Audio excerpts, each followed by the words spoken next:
Sir, ఈ తరానికి మీరు అన్నమాచార్యులు అంటేనే గరిమెళ్ళ బాలకృష్ణ ప్రసాద్ గారు గుర్తుకొస్తారు.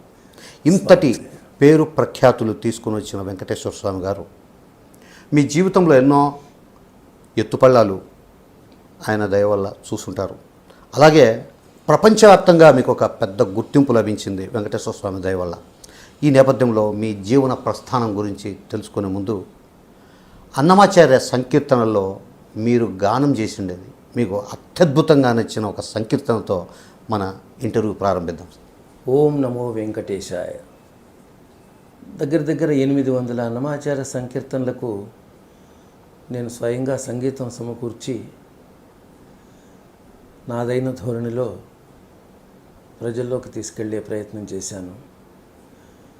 మరి నాకన్నా పూర్వమే అన్నమాచార్య సంకీర్తనలు స్వరపరిచి మాకు మార్గదర్శకులైనటువంటి విద్వాంసులు వారు మాకు అందించినవి సుమారు ఒక 200 దాకా నాకు వచ్చు.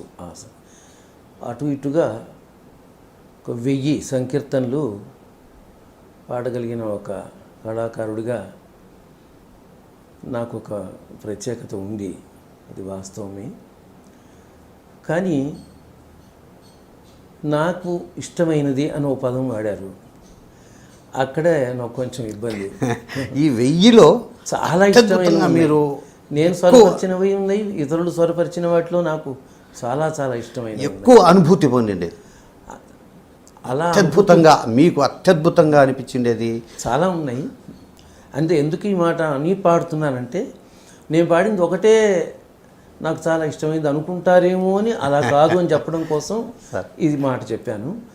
నాకు ఇష్టమైన కొన్ని వందల సంకీర్తనలలో నాకు అత్యద్భుతమైనటువంటి అపూర్వమైనటువంటి అనుభూతిని అందించి ఇక చాలు జన్మకి ధన్యుడిని అయిపోయినాను అన్న భావం నాలో కదలాడేటట్లు చేసినటువంటి వందలాది సంకీర్తనలలోంచి ఒకటి పాడతాను.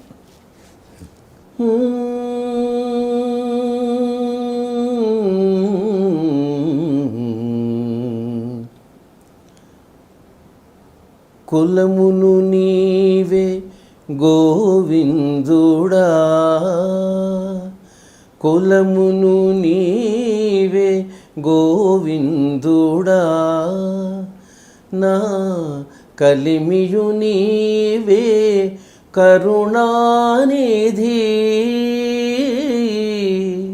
కులమును నీవే గోవిందుడా, నా కలిమియు నీవే కరుణానిధి,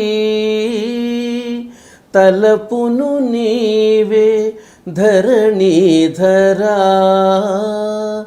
తలపును నీవే ధరణీధరా, నా నెలవును నీవే నీరజనాభా,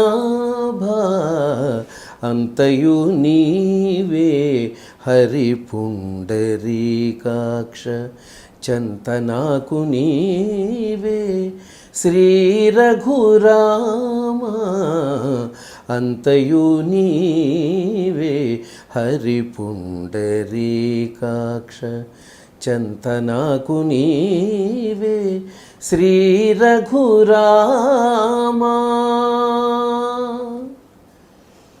మీ గాత్రం చాలామందికి నిజంగా ఒక ప్రత్యేక మార్గదర్శనం. శ్రీ వెంకటేశ్వర స్వామి ఆశీస్సులు మీ మీద బలంగా ఉన్నాయి కాబట్టి మా తల్లిదండ్రుల పుణ్యం, 7-10 వయస్సు దాటినా కూడా మీరు ఇంత మధురంగా బ్రహ్మాండంగా శ్రీ వెంకటేశ్వర స్వామి కీర్తనలు పాడగలుగుతున్నారు.